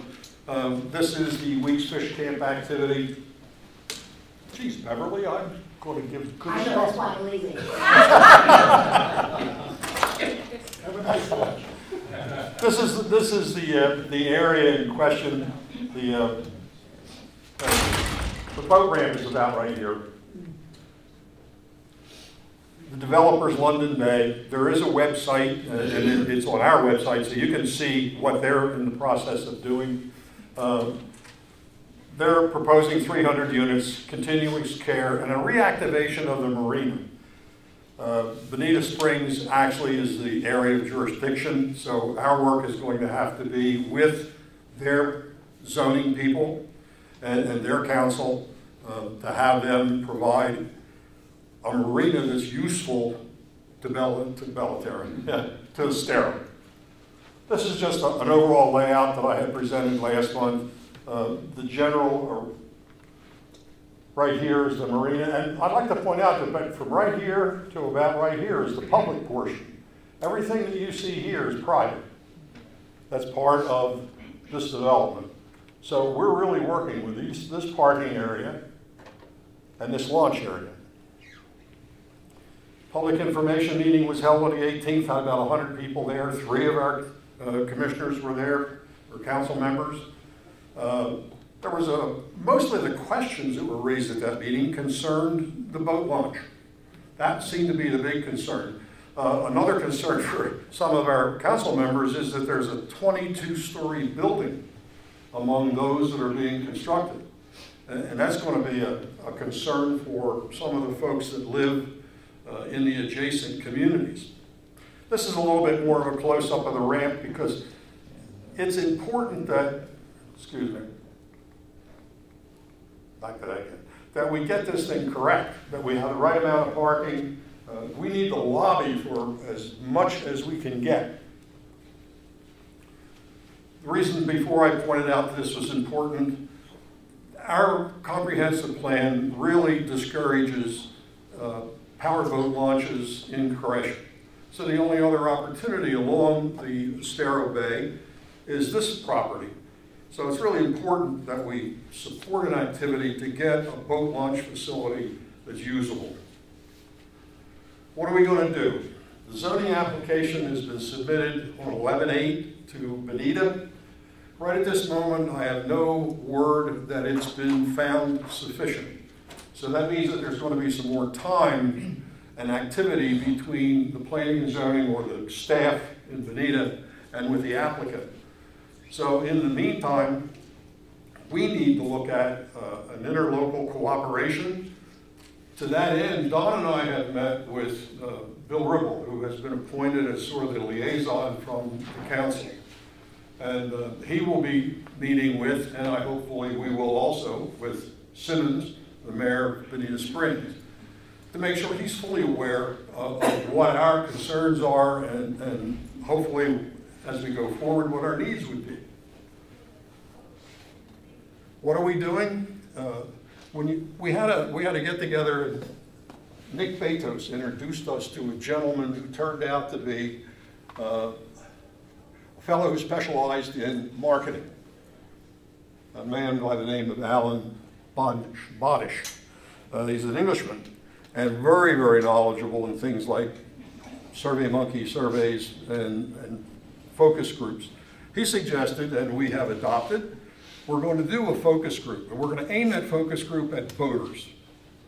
We're going to have 2 sessions. We're going to do it on the 9th and 10th of January, and we're going to do it at a local hotel. They have been gracious to give us a room.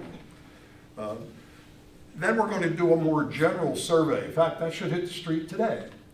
And that more general survey is going to ask all of you for what do you see as a use for this area, over and above putting your boat in the water. Things like there's going to be a small park provided. How would that be used? Is the parking that's there adequate?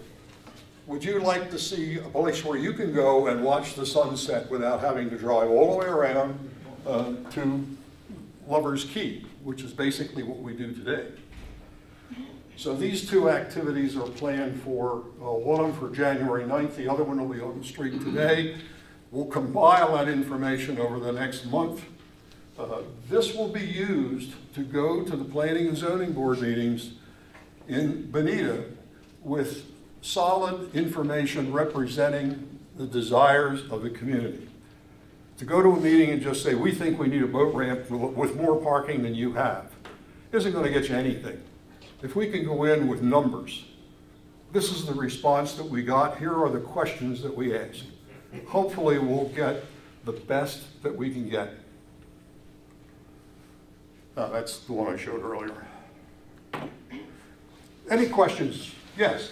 I got the email, and one of the concerns that was brought up at one meeting was related to kayaks as well as motorized boats. And the email that went out focused, and the questions only on power boats and not the need to launch kayaks into the bay as well, and for a space there. And so I'm afraid that that's going to get lost in a lot of the discussion, because it totally turned, it's like, well, this doesn't apply to me because I don't have a motorized boat. And I think it's more than just motorized that we need. It is, and you're going to find when you see this survey that there are questions directed at canoeing and kayaking. As a matter of fact, right now, this area right here is kayak and canoe launch. So they have already considered it, and it will be part of the survey, and it will be part of the material that we'll present at Bonita. Yeah, but it does need the kind of planning that the power boats need. The power boats have a more unique need because you basically put your kayak on the roof of your car. You can't do that with your boat and trailer. You need a little bit more space, and that's kind of what has been laid out in this area. These are cars, these are boat trailers. There'll also be some discussion that you will have seen in the application where there is some off-site parking. We need to be careful of that because that off-site parking, when you look at it, isn't as serviceable as you might think. There are no sidewalks on the north side of Coconut Road. So if you're going to walk, and it's about 3,000 feet from that property to the launch area, and you're going to walk in a ditch because there isn't any sidewalk. So they've made this offer of off-site parking, and it may sound nice. It's just not as useful as they may make it sound. Any other questions?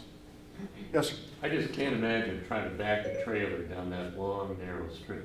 I used to have a boat trailer, and I'm telling you, backing up a trailer is tricky.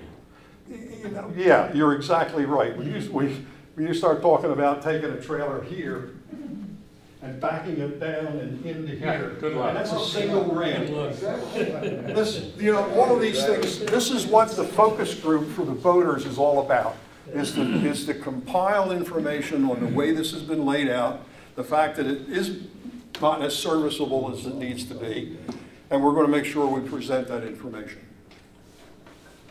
We're fortunate to have this market research expert helping us out to design all of this type of system.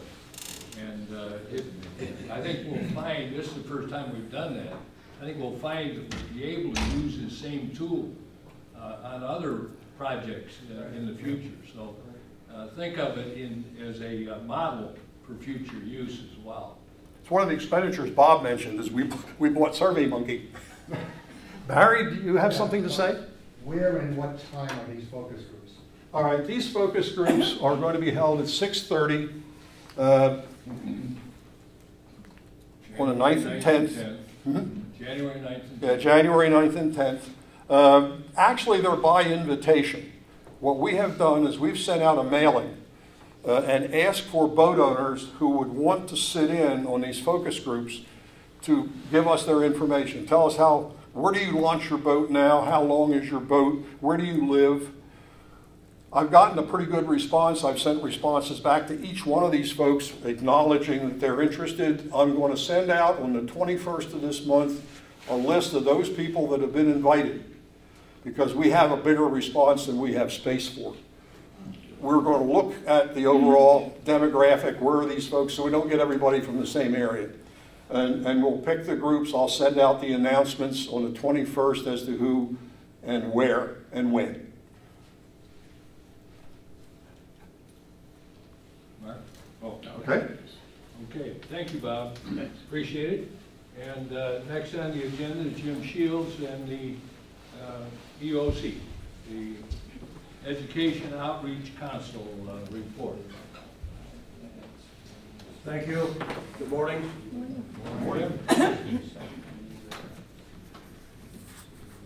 got two for you, Jim. That's the Yeah, other that's fine. That one, that's fine. Tuesday, December 4th,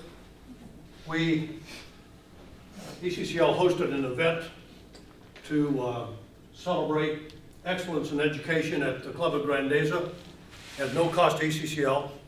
We invited the school principals, the staff, and the teachers from the 4 Estero area schools who have been involved with this Junior Achievement Program this fall semester.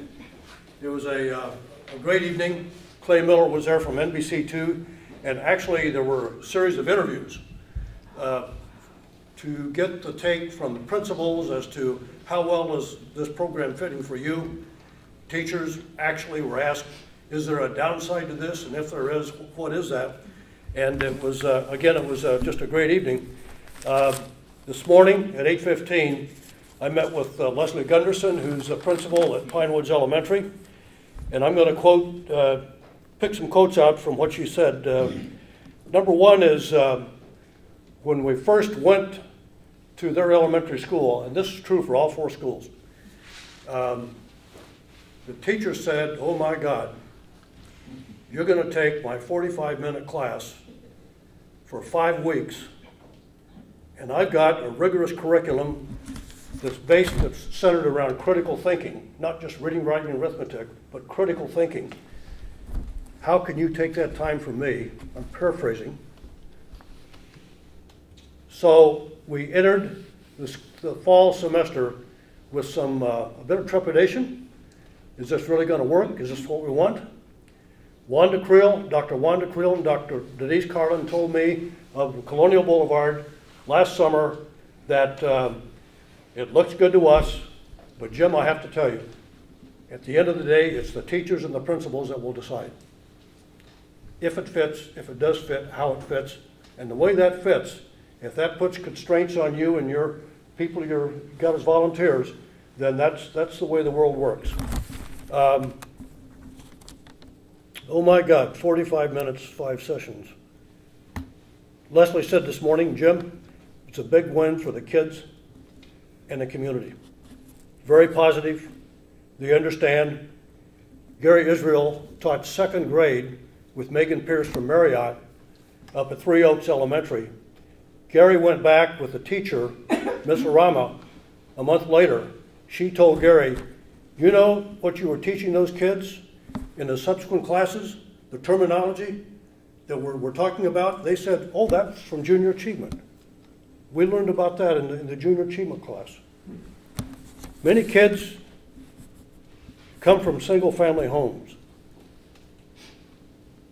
Talking to Leslie this morning and her assistant, they have 0 male role models. 0 male role models. This is team teaching in each of these classes, 2nd grade, 5th grade, 8th grade, and 11th grade. Please consider volunteering, being a helper in the class. We have lead volunteers in every one of the classes in 2nd and 5th this coming semester. Already we have this booked. But we need the 2nd person in there, and if it can be a guy, it's great. Because you know what one of the kids said? Is that like a dad? Is that like a dad? So please be a helper in a class. Mark Novitski, Molly Grubbs, and Frank Mosier this fall semester were in Estero High School, 11th grade class, developing career plans for kids that will have a roadmap before they graduate from high school. Be a helper in a class. Please volunteer.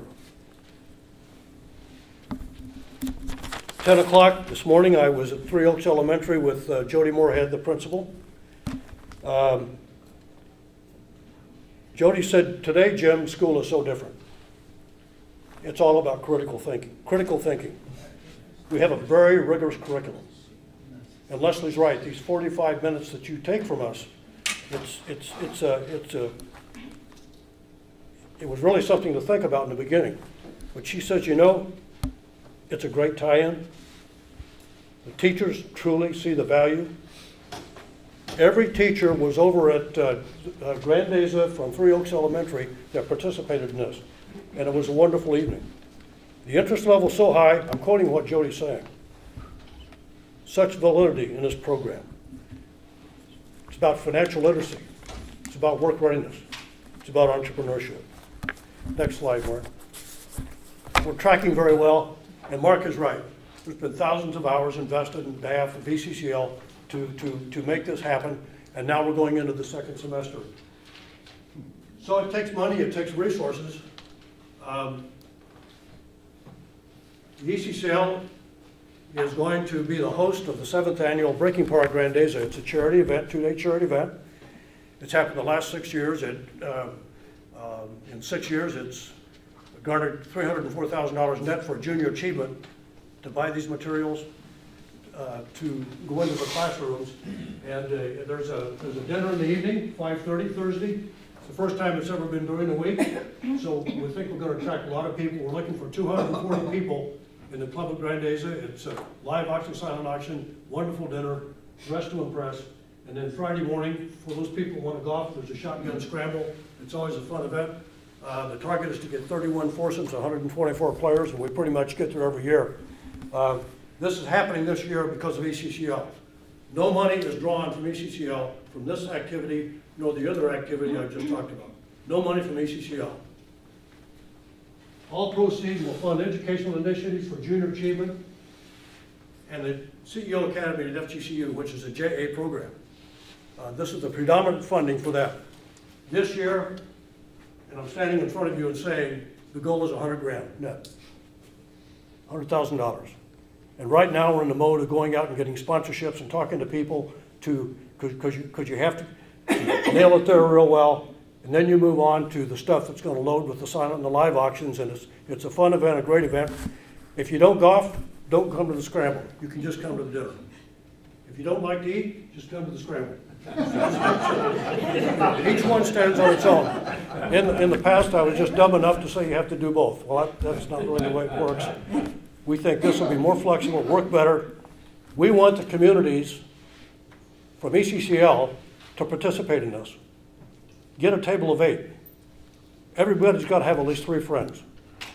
And those 3 friends have probably got a wife or a significant other or a spouse.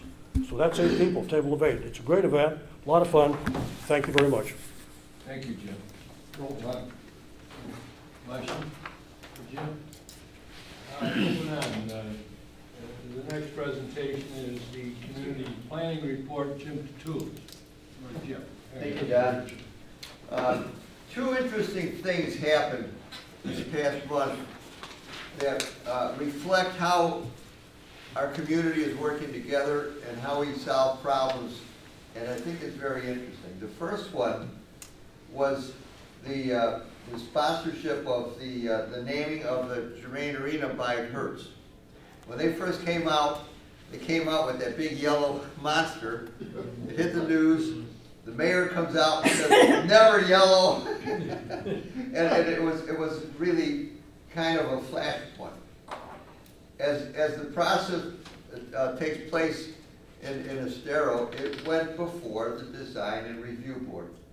Everybody thought there was going to be a big challenge to it, and it was never going to pass, and who knows what was going to happen. We have 2 communities that were involved. We got Grandeza on one side, and we had Tidewater on the other side. We're directly next to this project, so they were directly affected. And so what happened? The design review board took care of this thing in a most amicable way. They got a resolution that really worked, and everybody's happy about it because they all worked together with it. Fortunately, the person that was assigned the task of painting it was Joe McCarris, who used to be the head of the planning and the design review board last year, so he knew and had a good feeling for it. The result of it is that the building is going to be mostly shades of gray, so it's not going to be a big yellow monster. The wall that affects Tidewater, which is the north wall, it's going to be all gray, so that there won't be any glaring big color change, and the people in Tidewater won't be looking at something that's going to be offensive to them. On the other side, the part that goes to the east, that part that faces Grandeza, they actually went out with the designers and with the people from each community, looked at the building from the community side with community representatives to see what might work and what might not work. So that was toned down so that Grandeza is not going to be looking at a big yellow ball. The most yellow that you're going to see is going to be on 75, and on the south side, which goes to the Miramar Outlets facade. They're going to emphasize 2 spots, which is the entrances on the 2 elevations that go into the building. So there's going to be like a yellow section around the door entrances, so that it's going to actually have a purpose to identify where the entrances are into the arena. And there was a couple of points that were made when it was reviewed by the design review board. They said, "You did a great job, but we think we could tone it down a little bit more so that some of the panels that were yellow by the entrances, they reduced a few of them." And so what we ended up with was something that's pleasing, something that looks well, something that's not overpowering, something that takes into consideration for the communities next to it. And that's the kind of cooperation we get in Estero. So I think it was a win-win. And at the design review board, guess what? No acrimony. There was about a few people that came and testified. Their points of view were accepted and listened to, and it was passed. So all of the big deal ended up being not a big deal because it was worked well with cooperation with the community and with the board. So that was point 1. Point 2 was the Planning and Zoning Board had another confrontation, really not confrontation, but a change in concept. Shopping centers are losing retail space. e-commerce with buying things on the internet, taking a lot of the business away from these stores, so they don't really have to have a presence. But now what happens when they leave, you've got empty spaces. So we don't like to have an empty space. We don't like to have a boarded up shopping center. So there's alternative uses that are now taking place to try to make the shopping centers be still viable. Perfect example that happened the other night, and these 2 points passed. One of them was, you all are familiar probably with Tommy Bahama with their outdoor eating and their little place to rest and place to get a sandwich and maybe a drink, a gathering point. Well, that was so successful, they had 70 seats in the first plan that was passed. They asked for an extension to go to 105 seats. And because it's so successful and people do use it, that was an acceptable request. And what this shows is that now you don't have to go to the shopping center necessarily to shop, but you have a place that you can gather and talk, and place to rest while you're shopping so that you can get your wind to go buy shopping some more. So that was the first good point. The second one is, this is interesting. There was a vacant store a little bit north of where the theaters are. It's been vacant for a long time. Now, Tesla wants it to be a showroom. So just imagine having an automobile showroom in a shopping center. And so that was discussed. Point was made that if you people go to Waterside Shopping Center in Naples, there's a Tesla showroom in that shopping center. And across from the showroom, there's some charging stations, because you all are aware that Tesla's an electric car, and you don't put gas in, you put electricity. So they have charging stations there. They also are not going to be doing any repair work. There's not going to be parts you can do. You can't schedule a grease and oil change. It's just, it's just to let you go and see what the car looks like, and hopefully have enough interest that they'll take you out for a demonstration ride. So there's another use for the shopping center. So these are the types of things that are happening to try to keep the shopping centers viable. And in that instance, the Planning and Zoning Board approved the increase in seating, and they also approved the use of the vacant store to become a display area for Tesla cars. So I think that shows, once again, the community working together, the different boards that the community has functioning, and the people having their input and being able to say what is going on in their community. So I think that both of those things point out that we're really doing a good job. Great. Any questions for Jim? If not, move along to Lowell and the Health Committee report. Lowell? Thank you. Most of you are aware that the Lea Health Coconut Point facility is open. From feedback I've received, the patients who've used it have been very, very pleased, so we should be proud of that. Earlier, the chief mentioned a heart walk on March 2nd. Actually, that's not going to be a heart walk, it's going to be a heart and health fair, much more elaborate, much more going on, but it is going to be at Lea Health Coconut Point facility. The ECCL Health Committee approved our ECCL Estero people's participation in the Million Mile Movement. There'll be information coming out about that. Basically, in the 3 months beginning January 15th, we hope that people in Lee County will have 1 million movements. That sounded bad.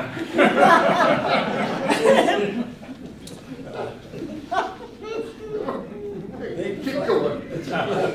I did not coin that term, but I said it out loud, and I'm blushing. I believe it's probably a mistake. But, it would be walking, swimming, biking, any activity that counts. And you can sign up for that. Again, there'll be information coming out. You can sign up through Healthy Lee activities. And that's about it. The Health Committee will be meeting on January 18th at 2:30 in the kitchen classroom at Lea Health Coconut Point. Well, can you mention the Estero Health and Wellness Fair will be held here at the Estero Rec Center on Saturday, January 26th at 9 a.m. Information will be forthcoming on that as well. So, any questions? All right, stay healthy. We have, with Molly's help, we have an agreement with Lea Health that Bob mentioned to promote activity at the Lea Health Coconut Point facility. And anytime you open something that big, it takes a while for people to know it's there and it's functioning, etc. So if you have ideas about what kinds of messages that would be most appealing to people in your community, please let us know. We have we've been sending out at least once a week a different type of message that focuses on some aspect of the facilities and services that are provided by in that building. And there's just I don't know how many of you haven't been there, but if you go through it, you just see how broad the different kinds of health services are, including the Healthy Life Center and all of the different kinds of programs that they have, including the kitchen that now teaches you the best nutrition possible and that type of thing. So there's a lot of reasons to go to that facility other than if you're sick and have something that really needs attention. They have a nice coffee shop there, and you know, in addition to it, and it's really a user-friendly type of atmosphere. You'd think you're walking into a hotel lobby rather than a hospital lobby at this point. So, Bob? I'm just curious, how many of those here today attended the Saturday open house a month ago, Molly? Okay, relatively small percentage, but Molly, would you want to talk about that? I was so elated. Don and I were standing at the front as people were walking in, and based on the amount of giveaways and copies that I had made for that day, you know, I always lower my expectations because I end up happier in the end, but we project that we had anywhere from 4,500 to 5,000 people come through that day. Larry was doing parking, so he was outside, and I know that you said it was packed as far as people, so I mean, I actually cried that day because I was hired by Jim Nathan, you know, a part of the project, and have worked that entire 3 years to see that come. So, and it was not only, you know, retired, it was families coming in with strollers. So it represented all of Estero and the community that we have here, and it was just a beautiful day. It was amazing. Very, very well done. Yeah, thank you. Yeah. Yes. Thank you. Well, I think everybody knows that we help to facilitate the training of the staff, and the staff identified 90 different types of interactions that new staff would have with the public. And they did simulations of each of them. And we recruited the 90 people to go in there and act like their patients. And after it was all said and done, somebody told me, I don't think it was Molly, said, "You got a lot of good actors."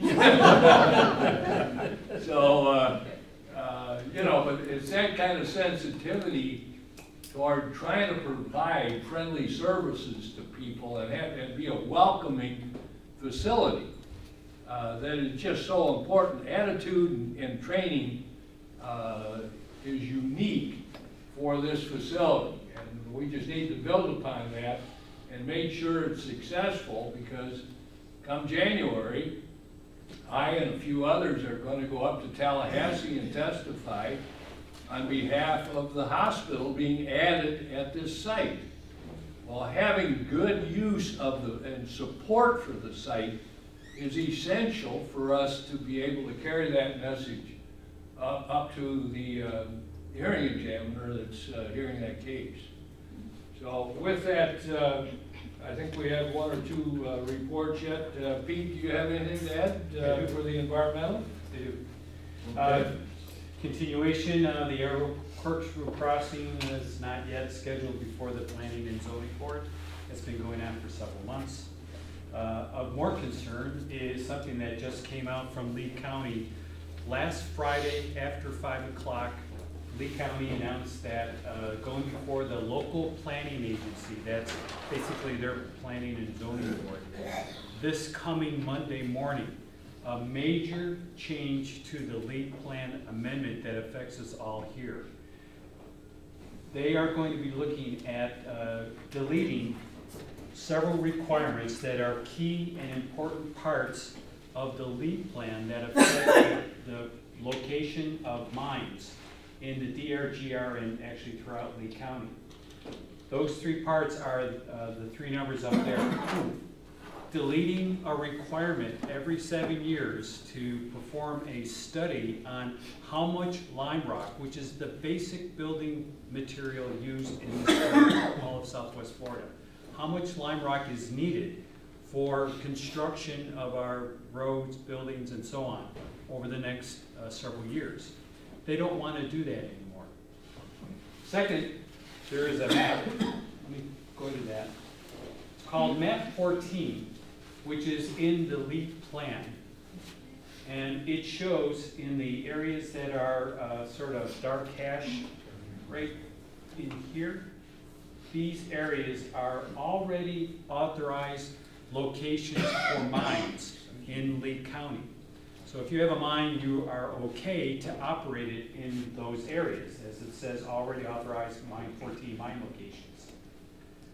Now, while I've got this map up here, there are two mines, the Troyer and Old Corkscrew, which I've talked about several times at these meetings, that are going through Lea County's rezoning process. They are well outside of the authorized areas. They're way over here, off of Corkscrew Road and between Corkscrew and 82, which is this road up here.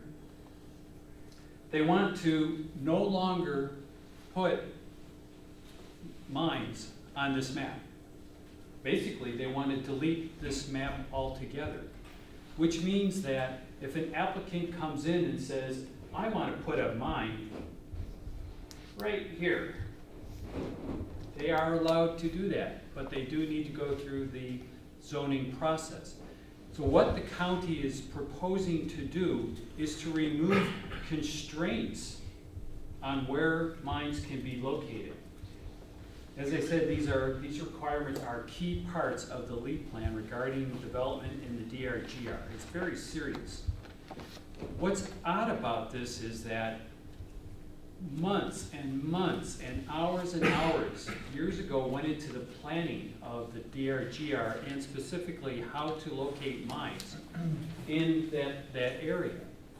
And without any notice to individuals, to environmental organizations, or to other cities in Lea County, the county wants to change all that and throw it away.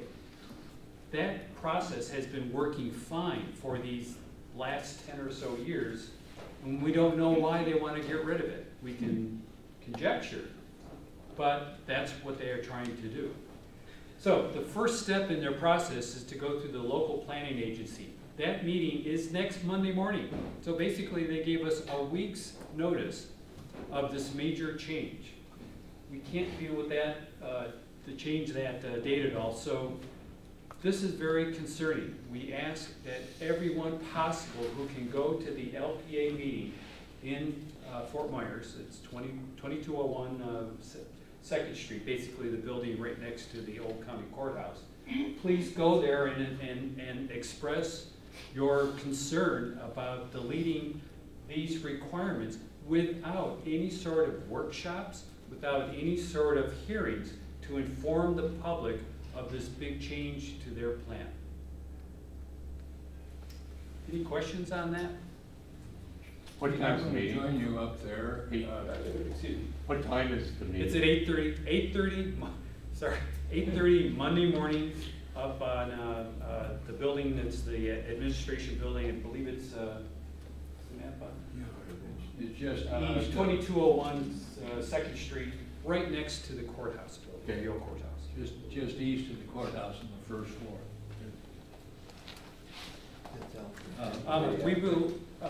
We will be sending out an email alert today, and part of that, most of that email alert is an excellent paper that was written by our colleagues at the Conservancy of Southwest Florida that puts this change into terminology for those who are not familiar with the planning language that was used by the county.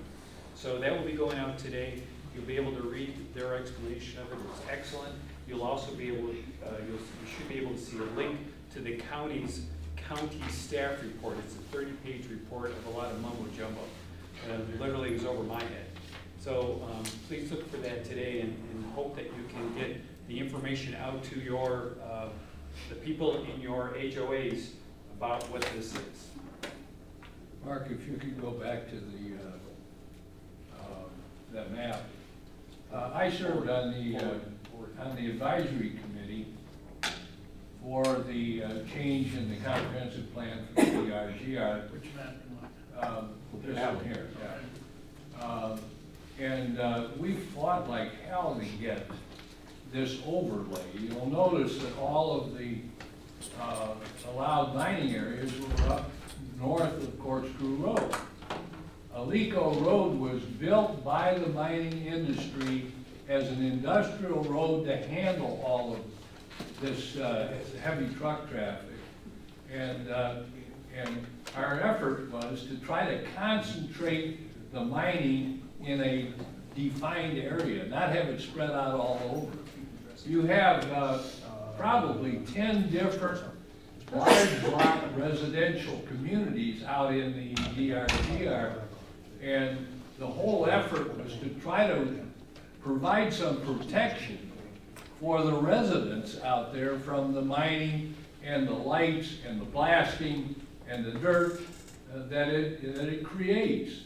This thing would be oblivious to any kind of protection for a homeowner, you know, in that area. Just totally ignore that and allow, and as Pete said, that you could have just south of Stony Brook or Wildcat or any of those communities out there, you could have a mine in there, right? Yep. Just south of you, and all of a sudden your property values go like this. So it's very, very important. It's a total elimination of any sense of responsibility to the residents of the county. I mean, I don't know where the hell they came up with this idea, but it is very extreme. No doubt about it. And this area, according to Stewart's study, there's enough rock in there to carry all 7 counties in southwest Florida through 2051, already in that allowed area. So urge people to respond. If you can't make it, send an email, as you will be able to do on this mailing that Pete's talking about. Todd, is this an issue that relates to the water quality? Oh, absolutely. Proximity to the DRGR? Yeah, the study that was done back in those days was focused on mining and its impact on surrounding areas. What happened when you create that pond area, right, in what now has become a hole in the ground because of the extraction, it lowers the water table for all of the property around there. That water comes from somewhere, right? That type of thing. And as a consequence of that, it disrupts totally the natural flows of the water, that type of stuff. Let me quickly outline the process that this change is going through. First is the local planning agency meeting next Monday.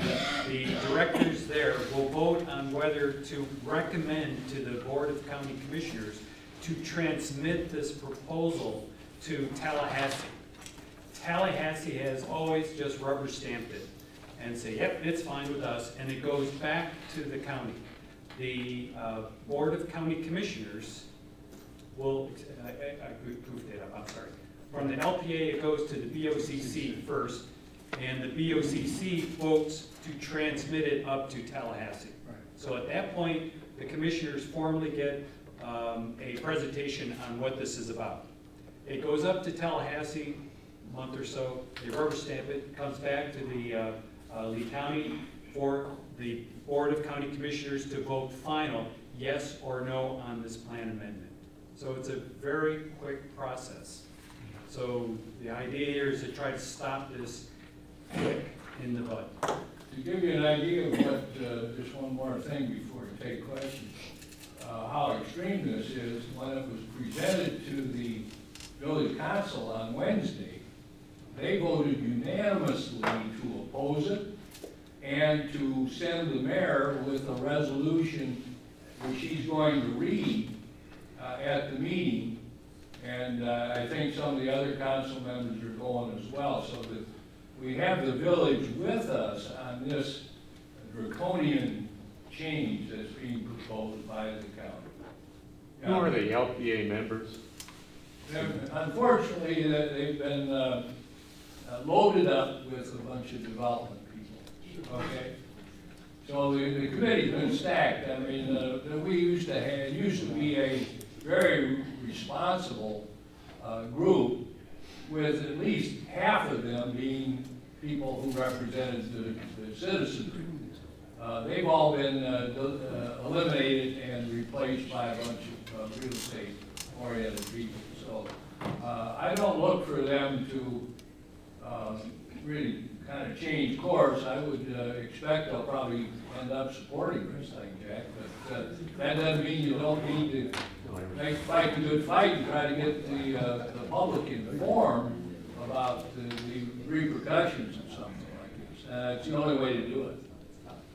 No. Good luck. Well, yeah, I was thinking the other way around. To me, I would have thought if I was a real estate developer, I would want to make sure there wasn't a mine next to what I wanted to develop, or if I had an established community.